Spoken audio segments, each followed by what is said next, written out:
trenches ever, at least since Dale and I have been involved. I remember him from Houston Tea Party Society rallies early on. And he's been on Sean Hannity Show, John Gibson Show, Man Cow, CNN, Fox News, plus TV, radio, and print media all across this nation. And many of you may have seen some of the billboards and commercials. The Black GOP, Black is the new GOP, is that the tagline?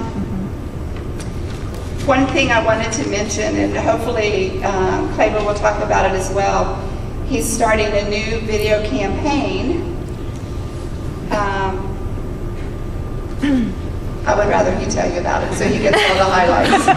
I may look at it differently. But anyway, he's always there. He's always gracious to come and help us, and he has done a lot of work for grassroots campaigns, helping candidates out. I know he helped me, Heidi.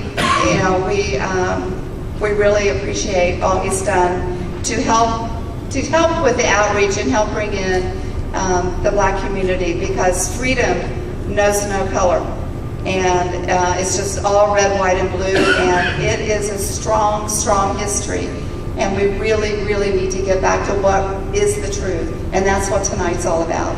So without further ado, Apostle Claver.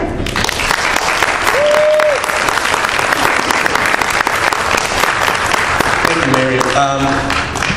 I want to thank everyone for attending tonight as well. What's happening tonight is extremely important. Recognition of Black History Month. I sent an email out a few days ago last week speaking about, as a youth, how important Black History Month was for me, my family, and my community in Beaumont, Texas. My mother was a librarian. She eventually rose to be an assistant superintendent or director of library services for the Beaumont Independent School District. So as you can imagine, the voluminous amounts of books I had to read as a child. I was born to be a bookworm, or at least raised to be a bookworm. February was a very important month for us in our household. Growing up in Beaumont, Texas and Southeast Texas, history from an African-American perspective was really sort of ignored. You wouldn't normally see it in the textbooks that we had growing up. You know, 7th grade was Texas history. You didn't learn anything about African Americans then. I remember as a child, my mother subscribed to some publisher, I don't know who it was, that produced comic books. It was a series of comic books, and like once a quarter or something like that, this new comic book would come in the mail, and it was about an African American hero, whether it was Benjamin Banneker or Toussaint Louverture, the Haitian leader that actually rebelled against Napoleon and won. Whether it was about Harriet Tubman or Frederick Douglass, all the African American icons that you know about now, these comic books would come in the mail, and that's how I would learn about African American history and leaders. It wasn't until later that I found out that the Republican Party that many of us are members of right now were actually started by 200 black men here in the state of Texas. Or that Frederick Douglass and other African American abolitionists were instrumental in establishing the Republican Party on a national level and helped Abraham Lincoln become the first Republican president elected. That history has been hidden from us. For a lot of us in this room, David Barton in Wall Builders has become a hero for us. Because maybe for the very first time when he appeared on Fox News, on Glenn Beck's program, and he talked about some of the African American leaders back in the revolutionary times or the Civil War times, we had no idea. It was hidden from us. Some of you may have been astonished at some of the African Americans that were in the audience, the live audience during the Glenn Beck show, and they were saying, why was this hidden from us? And they were angry about that. This information needs to be shared with the African American community. The roots of their political activism actually linked to us. not the Democratic Party, not socialism, not leftist ideology.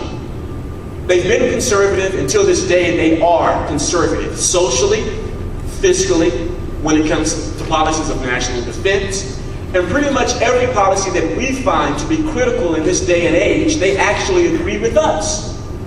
The problem is the leaders that we've entrusted with sharing this information have abdicated their responsibility to educate the electorate and actually penetrate into these communities of color, namely the African American community, and saying, your values actually line up with us, and you should be voting with us, working with us. We're really kindred. Not just politically, not just economically, but in spirit. You're God-fearing. You understand Judeo-Christian ethics. You're the most church-going people in this country. You should be aligned and working with us. But our leaders seem to believe that to go and speak to the African American community is a futile effort. It's a waste of time. It's a waste of resources. It's a waste of sweat equity. You being here tonight proves them wrong. There's a different spirit that an effort should be made. I just drove in from Austin, and I went to a meeting there this morning in which the conversation was about the changing demographics of Texas and policies. Was there any mention of the African American community at all? No, none. And as critical as the Hispanic community is going forward, now and going forward, the idea that our leaders would completely just disregard, have complete irreverence for the challenges that the African American community have is an insult. It's an insult to me. It's an insult to Dr. Earl. It's an insult to Pastor Stephen. It's an insult to you. They would find it a waste of time to even discuss the subject matter. So when you have people like Dr. Earl or Pastor Stephen or myself working with organizations like the Clear Lake Tea Party to change that dynamic, it's heartwarming. When Jerry and Mary and Dale contact me and say, we want to do something for Black History Month, it's heartwarming. As I walked on Congress Avenue this morning in Austin, what I saw on every street corner on Congress Avenue was a banner that was hung high on the light post that was giving some sort of credit to Black History Month. Blacks in music, blacks in education, blacks in business, blacks in healthcare, on every street corner in the People's Republic of Austin. But where has that effort been from our Republican leaders? Where has that been from Reince Priebus? Where has that been from Steve Bunasteri? Or for that matter, any county leader? Where has it been? Zero. And although it's the Tea Party that's been labeled racist, who tonight is saying, we recognize your community, we recognize your history, and we welcome you to our ranks. We're offering an invitation. It's a Tea Party.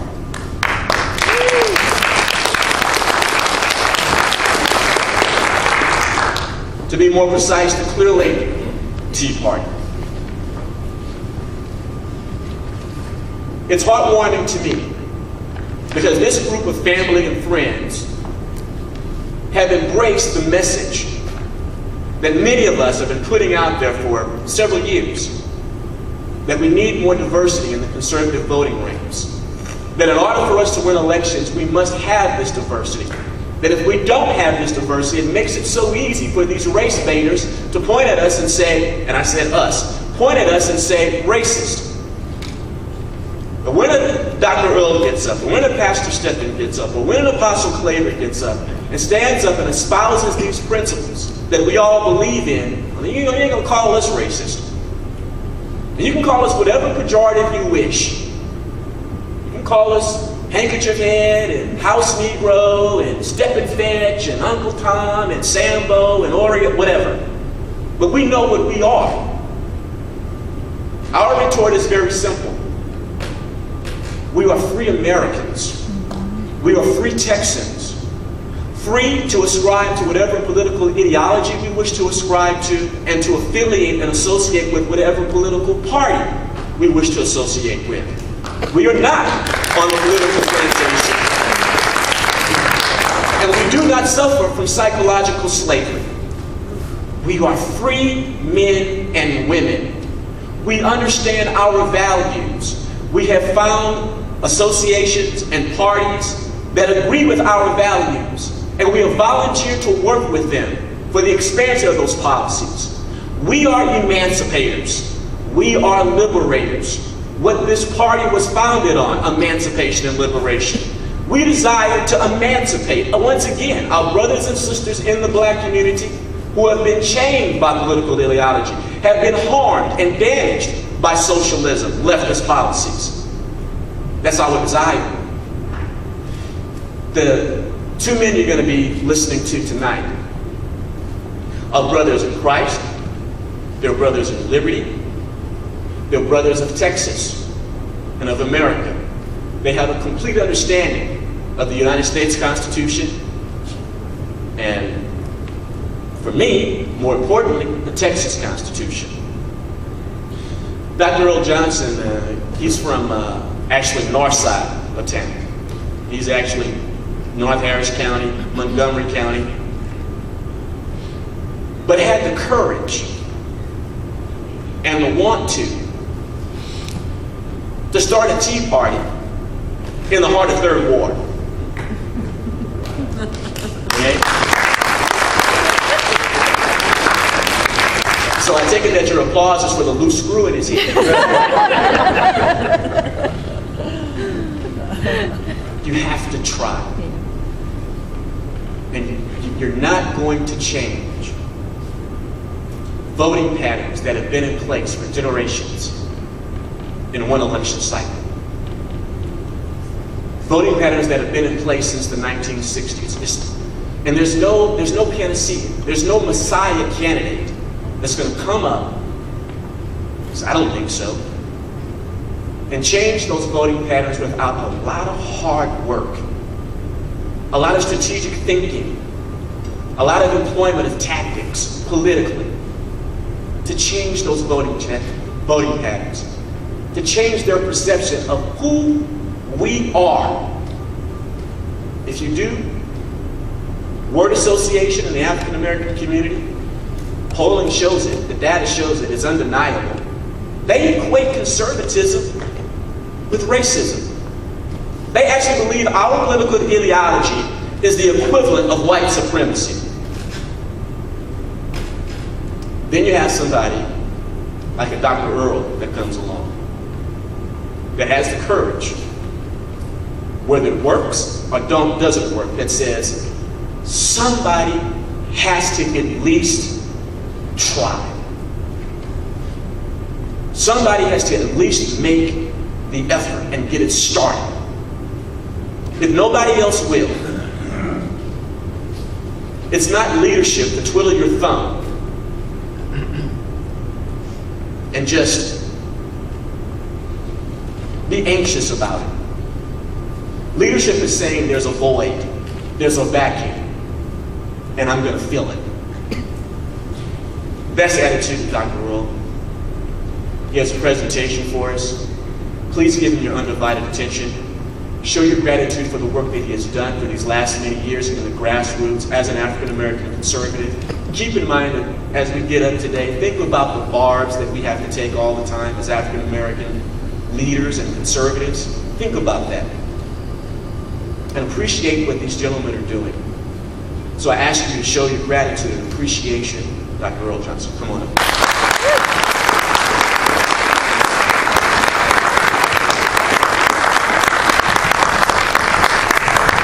Well, before I get started, before I do or say anything else, I want you guys to know my wife, the wind under my wings.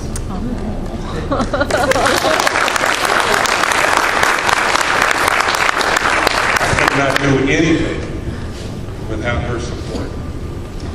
No matter how many screws I have loose in my head, she's always there saying, hey, we can do it. So, and there are a lot of guys and women that enjoy that support, but there are many, many more who do not. So I can't even begin to talk about anything to do with some of that things.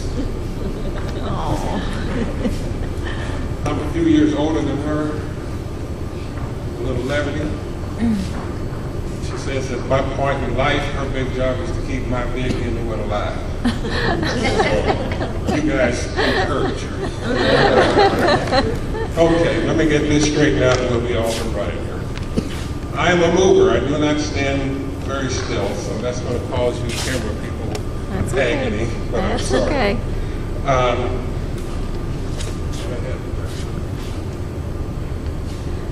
Before I get started, I've got an assignment. Let me take care of that. Mary asked me to read a short story. Let me get over here so I can do that.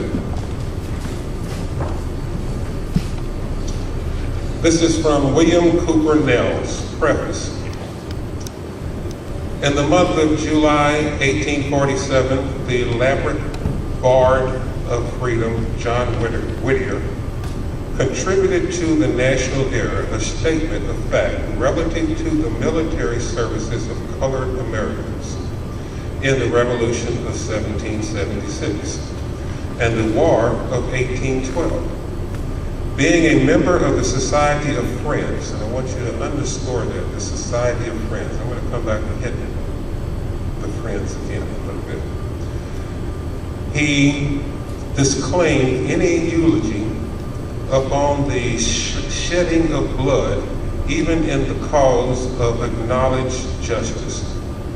But says he, when we see a whole nation doing honor to the memories of one class of its defenders and the total neglect of another class who had the misfortune to be of darker complexion, we cannot forego the satisfaction of inviting notice to certain historical facts which for the last half-century have been quietly elbowed aside and no more deserving of a place in patriotic recollection than the descendants of men to whom the facts in question relate have to a place in the 4th of July procession of these services and sufferings of the colored soldiers of the Revolution. No attempt has, to our knowledge, been made to preserve a record. They have had no historian, with here and there an exception. They have all passed away, and only some faint traditions linger among their descendants.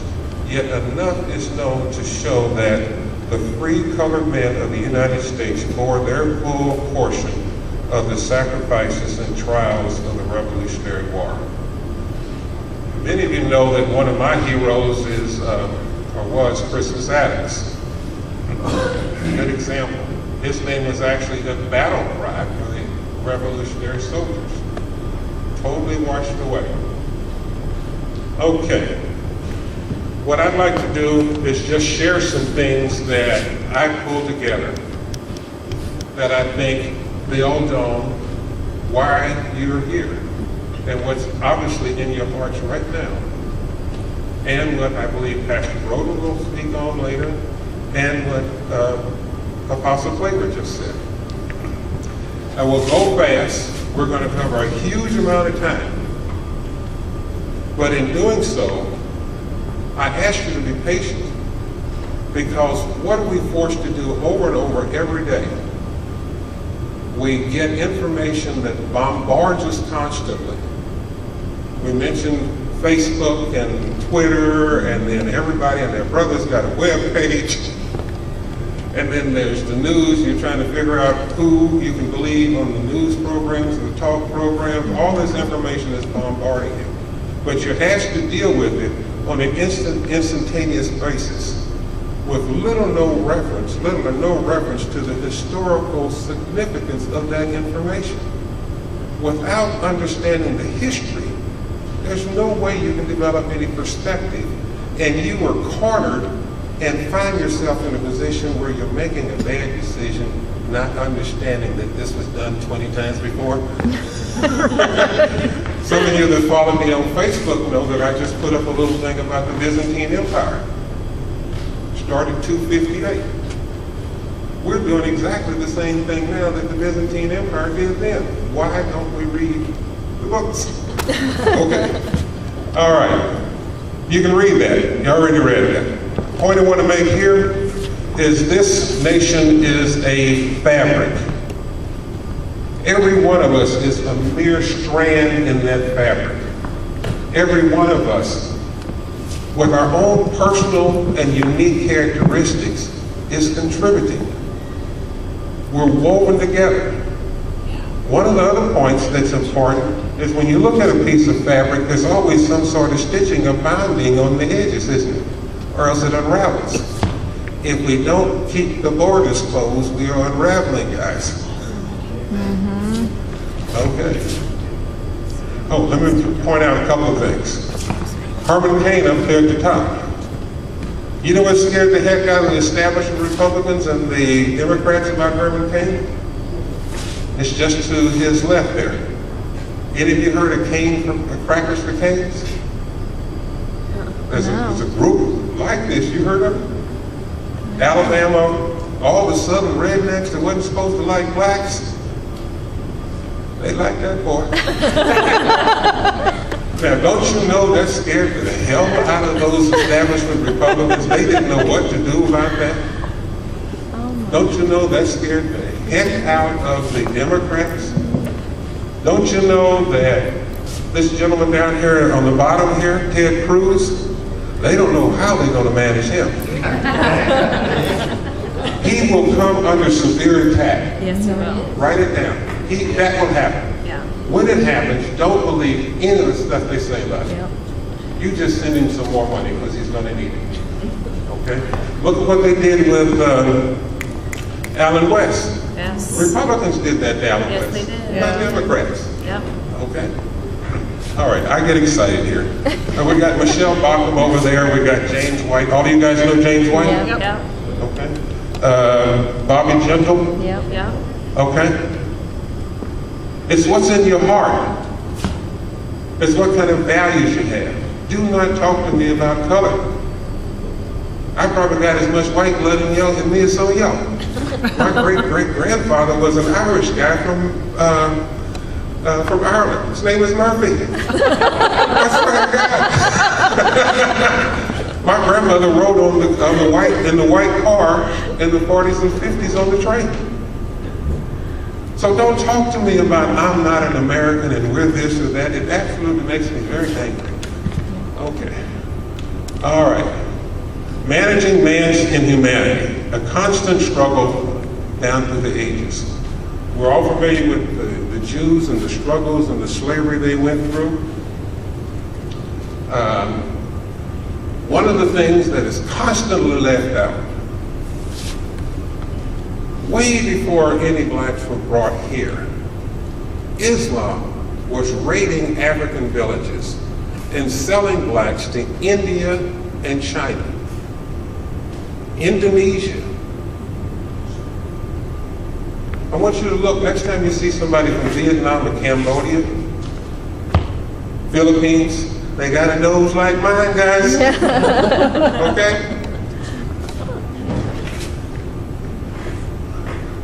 What do we got next here? There was a major exodus from Europe. That exodus was Christians and Jews trying to get out of from under the thumb of tyranny.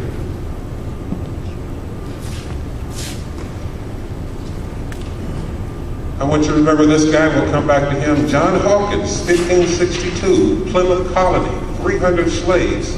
The first slaves that were allowed to be brought into the colonies. Okay, what would have happened? We had the Portuguese who really started transatlantic slavery. But they didn't take it to its height. The Spanish did. The Spanish did. The Spanish were more methodical, more organized. They had better battleships, et cetera, which were important in those days. And the triangle, I hope you can see that, the triangle shows the primary routes from the western coast of Africa down to South America. Do you know that there were many, many more slaves taken to South America than North America? The attrition rate was horrendous because of the disease. The U.S., that we know, is the only place on earth where there have been, or there were a substantial number, percentage-wise, of the slaves that survived.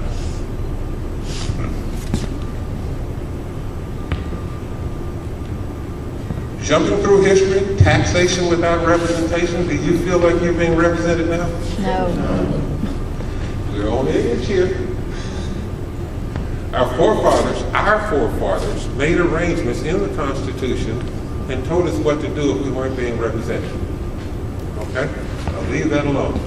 All of that. The Revolutionary War came, Declaration of Independence, freedom and liberty. This is the first black guy that actually published a book in America, 1745.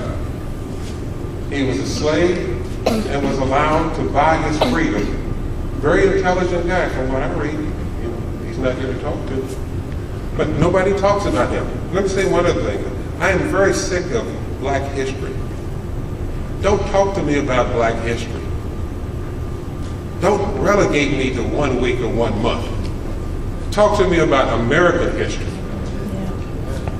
And don't roll out the same 3 or 4 or 5 people every year. Yeah. I mean, this is like, you know, I love George Washington Carver to death, but this is getting old. Okay. Our Constitution. What was it really about? My interpretation of the Constitution, it was the effort of a few guys to try to figure out how to manage human nature. There's evil in everybody's heart, somewhere down there. Some of us can control it, some of us cannot. Some of us are driven by that evil. How do you put together a government of men, by men, for men, that you can live with, that is working for you, not you working for it? Okay. Being human, you know what happens when you send things to the committee? You never get everything done right. Quite often things are sent to committee to kill them. Mm-hmm. Witness our legislature. Mm-hmm. Yeah. We're going to kill that sucker, send it to committee. Oh, we're working on that. We're going to form a commission on this. Yep. Yeah, right. It's like him and Amos and Hannah. Okay. What I want you to think about is this, and I'm actually working on a book about this. Fault lines.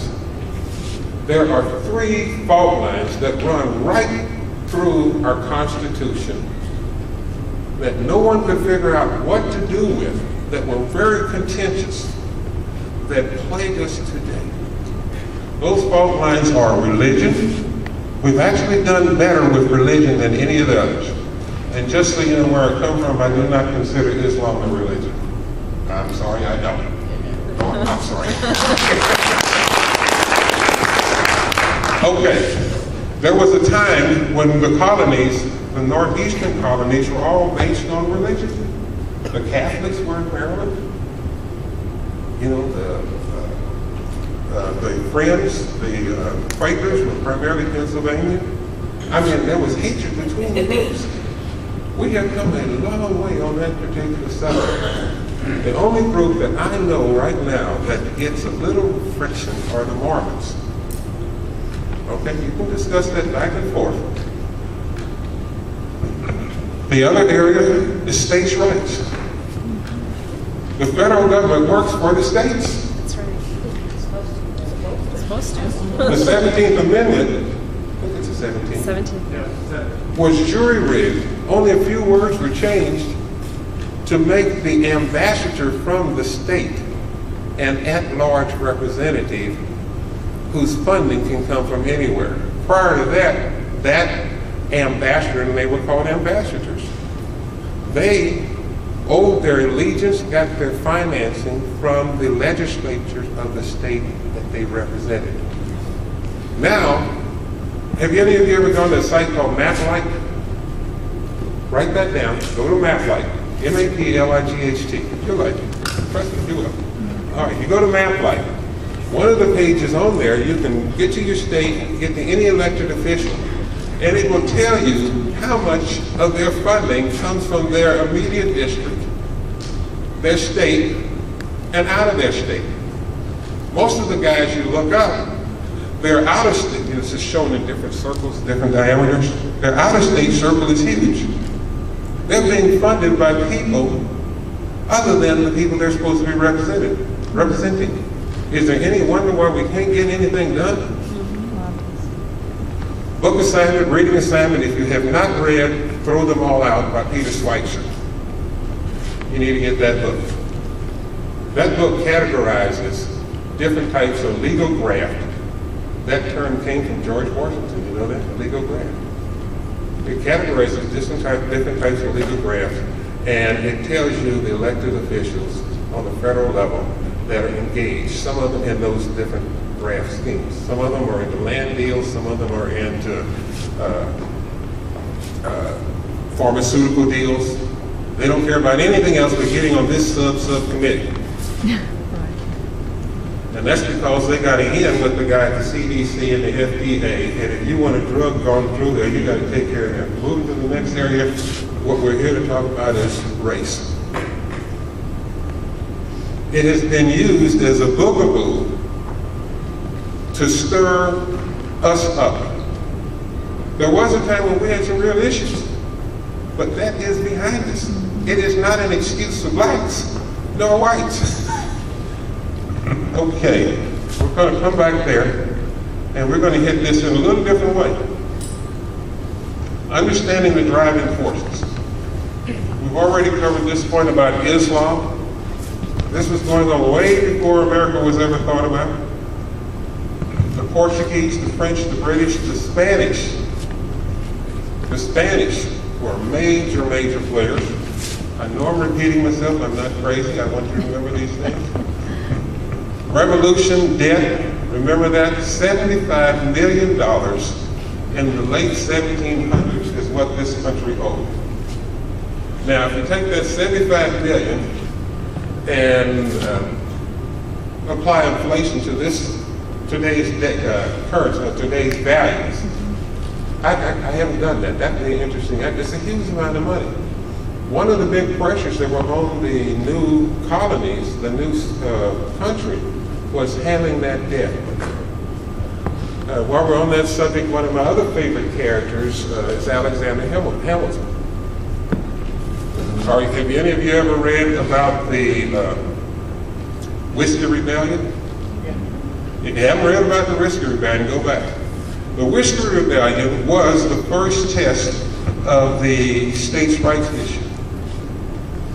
It was a test of centralized power of the guys on the inside, beating the other little guys out in the farmland over the head. Okay. We came up with a Constitution. Now see, what I'm talking about doesn't have no color here, does it? Okay. We came up with a Constitution. With that Constitution came responsibility. If we are not teaching our children, and if we're not demanding that our school systems teach this kind of thing, this is part of the problem. Responsibility if you want to have freedom and liberty and wealth.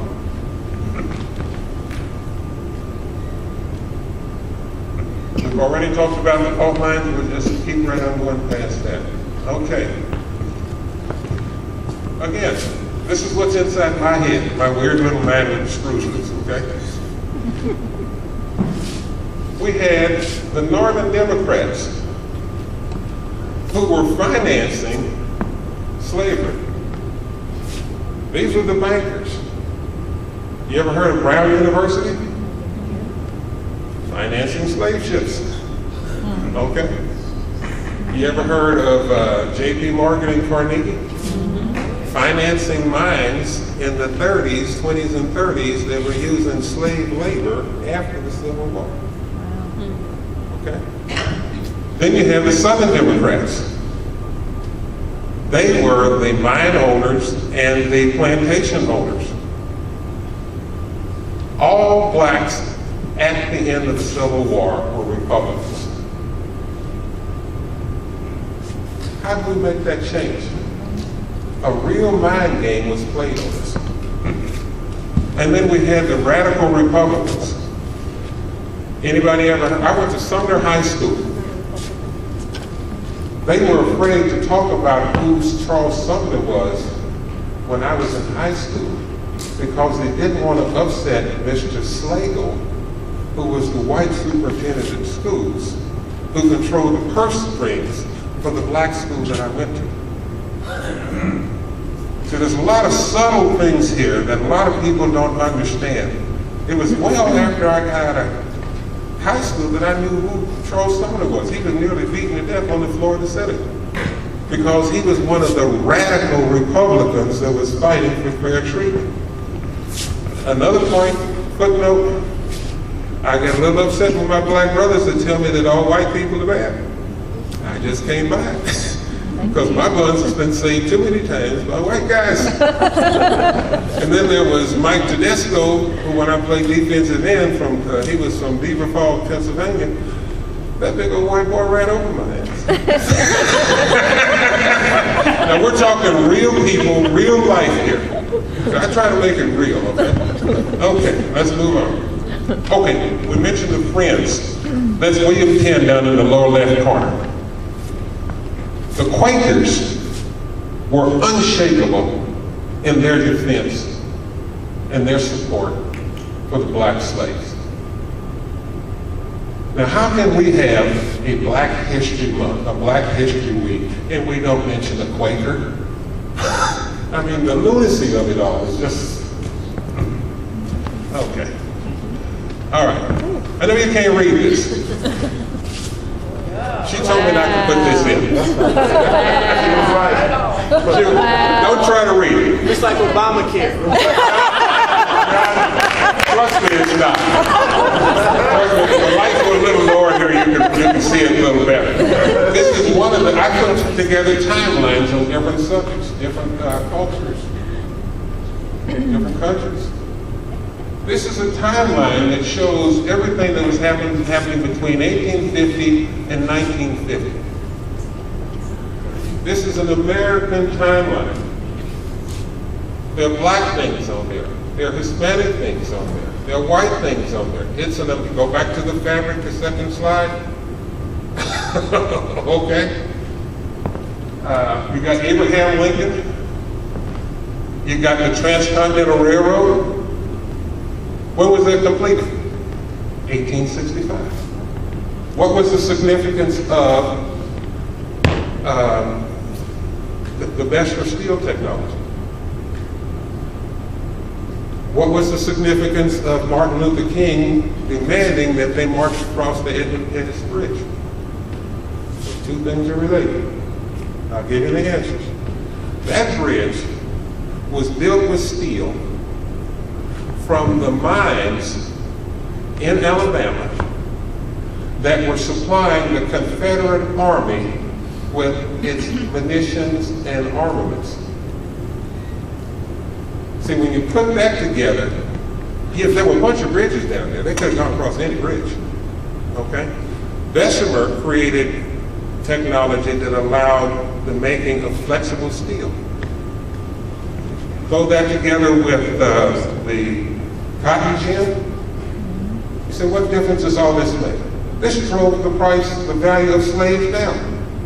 The value of the slave stakes were dipped. This is one of the reasons we have too many blacks. Now, how does all this relate back to Pastor Brody? This brought us Margaret Sanger. So don't look at anything you see or hear on television as a discrete little thing. There's 20 other things tied to it. You can't make a decision on what you just heard unless you get some background. Okay, 1957. Who took the first decisive legal legislative action after Reconstruction to help blacks? Eisenhower. What the Democrats soft-pedaled it, and I'm going to come back to something I said a minute ago, the Democrats sent it to committee. Swear to God, look it up, Harry Truman. He had black returning veterans from World War II demanding that they be given some kind of order here, okay? I got my leg blown off, 5 of my buddies are dead, and you telling me I can't vote, and Harry's got a problem here. Then he's got the Southern Democrats. Another key point, most Americans do not realize how much power the South had.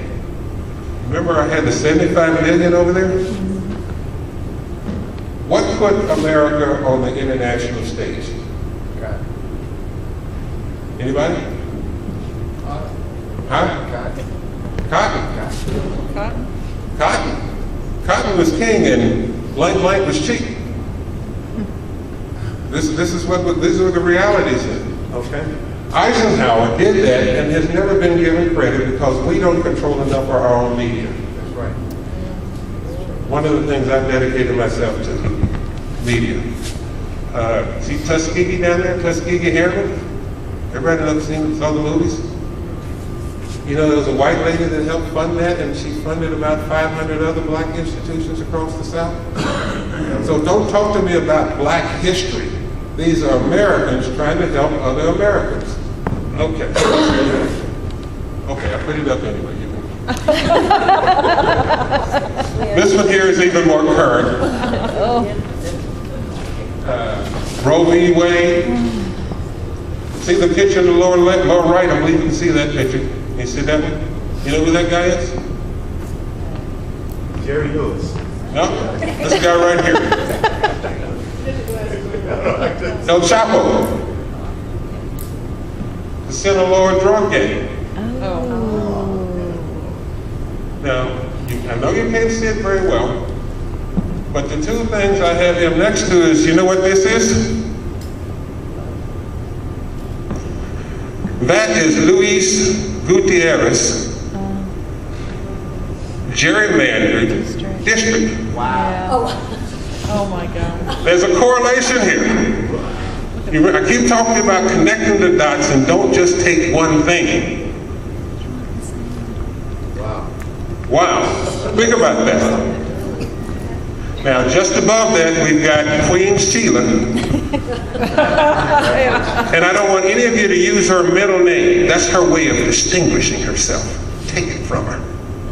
Okay? So I see her, she knows me, she goes right around me, she won't even look me in the eye. And I'll say, hi Sheila Lee. Oh! We have our ways, okay?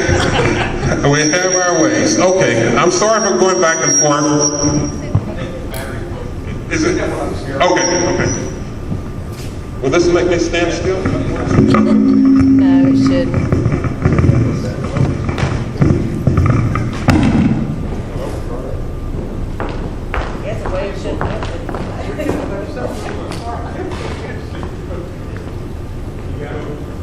I think you guys can hear me all right. Is there a switch on there? It's on. I don't know. I don't see one. It's on. It's on. There. It's on. Yeah, it's on. Hello? Okay. Oh. No, that's No problem. All right. Now, where are we? Sheila Lee. El Chapo. Sheila Lee. I've got a lot of friends in law enforcement up in the county where we live. They're either DPS guys or sheriff's guys. I have breakfast with them maybe every other week, and sometimes we go out to dinner. And it's really interesting when you go out to breakfast with them when they've been working third shift, and they tell you what really happened last night. Mm-hmm. We don't know what the heck is going on around us. We don't. Okay. Now, one of my favorite slides. We won't go through all of these people. One of my father's favorites is in the lower left. You know who that guy is? And I put his picture there really big.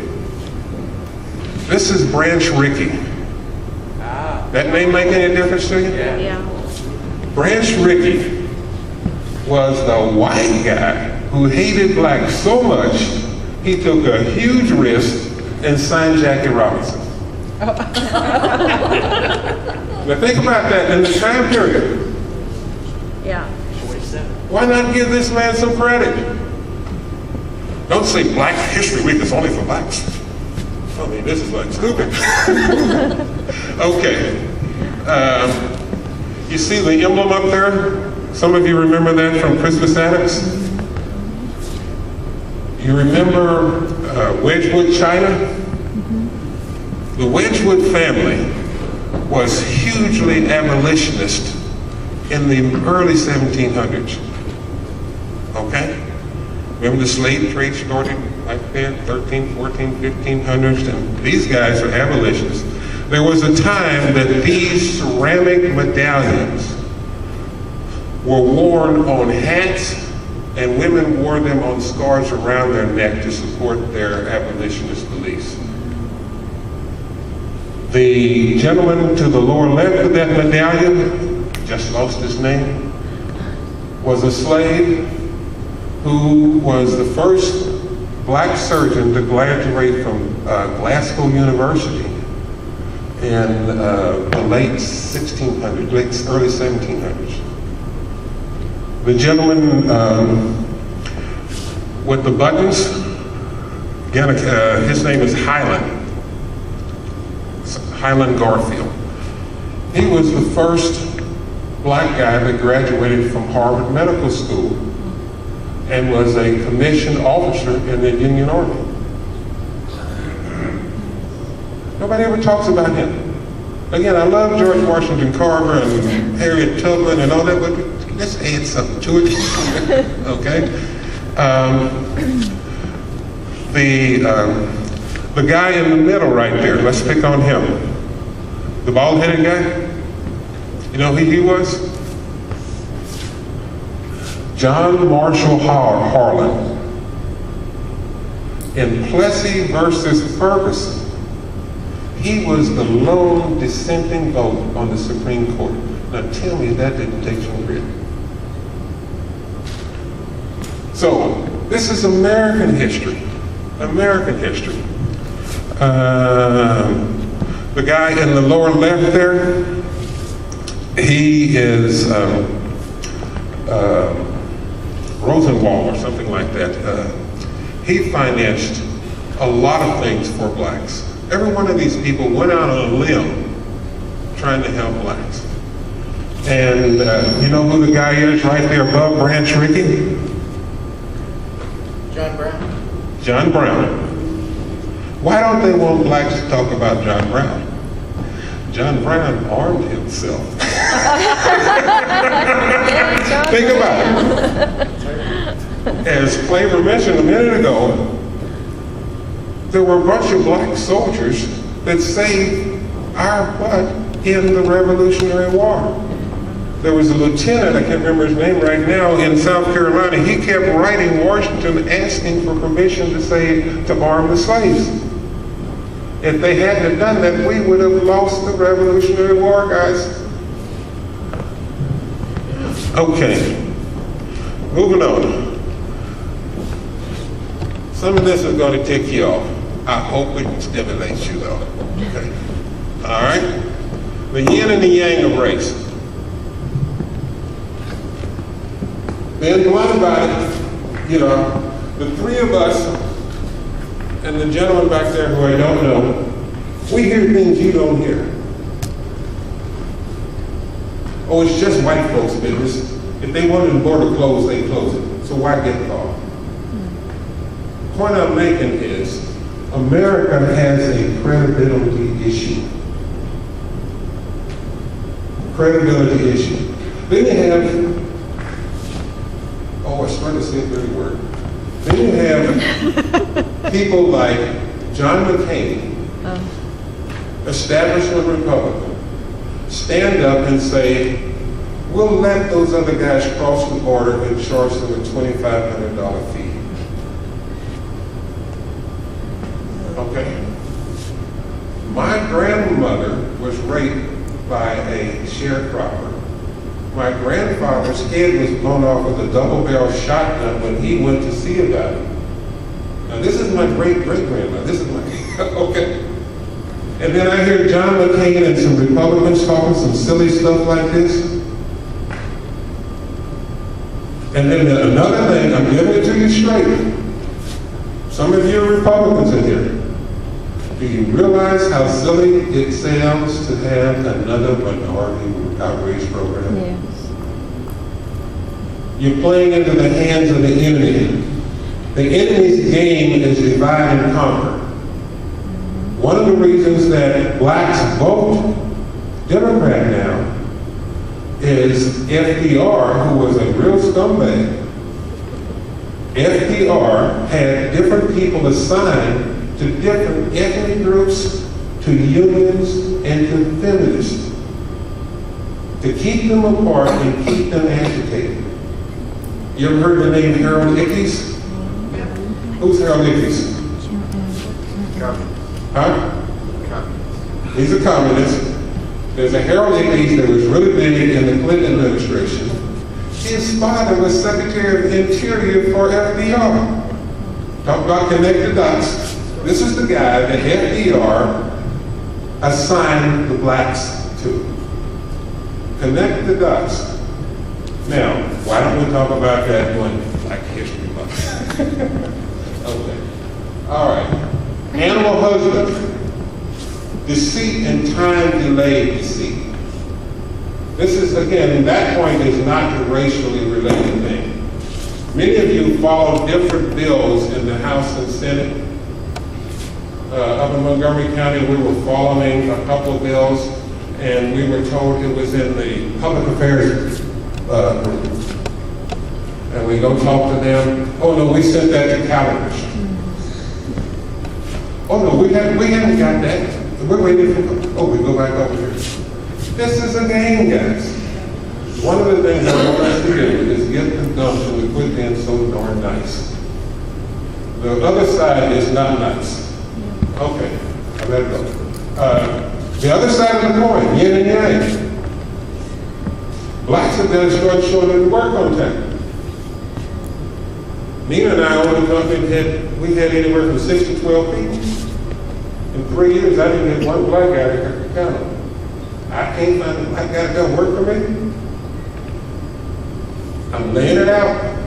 The yin and the yang, even here, okay? Focus on the good times. Passed a guy on the freeway the other day. He's got a convertible BMW and some rims that would have been on a chariot and then her. They had these things that stuck out, you know, like a foot from the tire, and the little, and he's just riding in style. Okay? Well, we have to break that up. The only way to break it up, and I'm really glad the Reverend is here, the black ministers hold the key. Some of you know that Christmas Adams took several people to black churches. And all we did was we'd go there. I was here Sunday morning. My name is Earl. I'm a child of God. I just came to worship with you. We got to get back to that. All of a sudden, the Tea Party wasn't just a bunch of white racists. Okay.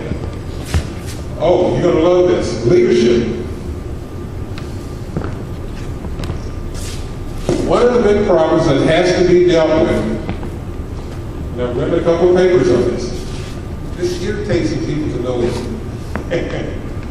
We have a problem with witch doctors, harlequins, clowns, and fools. Okay? You read my mind, Mr. Bush. Present comment excluded.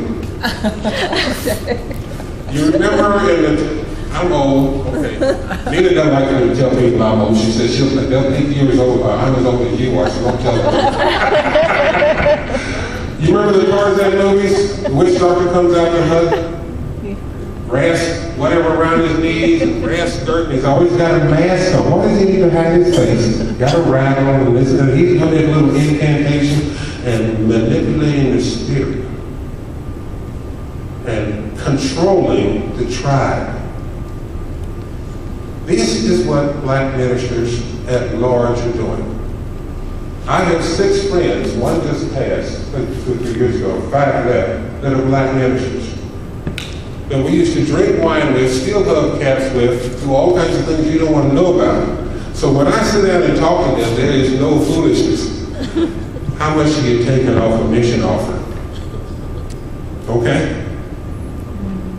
Who are the loose women in the church? Don't laugh. Don't laugh. Wow.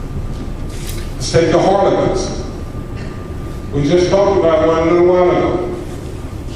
And if you've been watching my Facebook page, you saw I nailed one as a harlot just recently. She was sitting in this leather chair or pew-like affair. She had on a red dress and she was sitting at the aisle. Oh, she looks Harlequin. All right. We'll come back to the others. Move on. But leadership and dependency are a problem. The dependency has been cultivated over generation after generation after generation. Somebody in the big White House with the big white collars is going to take care of that. We have a similar problem with some of the Mexican people that come out of Mexico. They're used to getting everything from a central government. Responsibility, family pride and support, and family education. Education starts at home. Some of you have grandkids. If you aren't reading with them, you got a problem. You remember, I'm sure you all saw Dr. Ben Carson. Even though his mother couldn't read, she faked it and succeeded. Okay, I'm falling behind here, I know I am. Okay. Because of the lack of credibility, the level of cynicism in the black community is huge. When I was down here, Nina and I were down here for the Juneteenth thing. I told you I was going to screw your camera. For the Juneteenth thing with Sam. I don't know if you saw me standing over by the tree talking to those 2 black guys. That's what I was getting, guys. I don't know why you fool around with all these white people. They don't mess over you anyway. The level of cynicism is unbelievable. One of my historical heroes is in the lower left, that's Diogenes. Everybody know Diogenes? Greek philosopher for all his wealth, in search of the truth, the truthful man. When he found one, he would set a candle, a lantern, which was a candle and a cup at his feet. The only one to debate Alexander the Great, humiliate him, had to live. So maybe I'll get a chance to debate Obama one day. That'd be awesome. I don't Okay. know. This is gruesome. Well, one of the things Americans have got to learn to do is face the realities of the world outside America. We isolate ourselves. We don't want to see the bloody stuff. We don't want to talk about this. Oh, God, we turn our heads away. Humans in survival on a daily basis will do unbelievable things. Unbelievable things. We've got the Donner Party in the middle. But we started, we came to Navy. Nazi death camps. Are you aware there was cannibalism in Nazi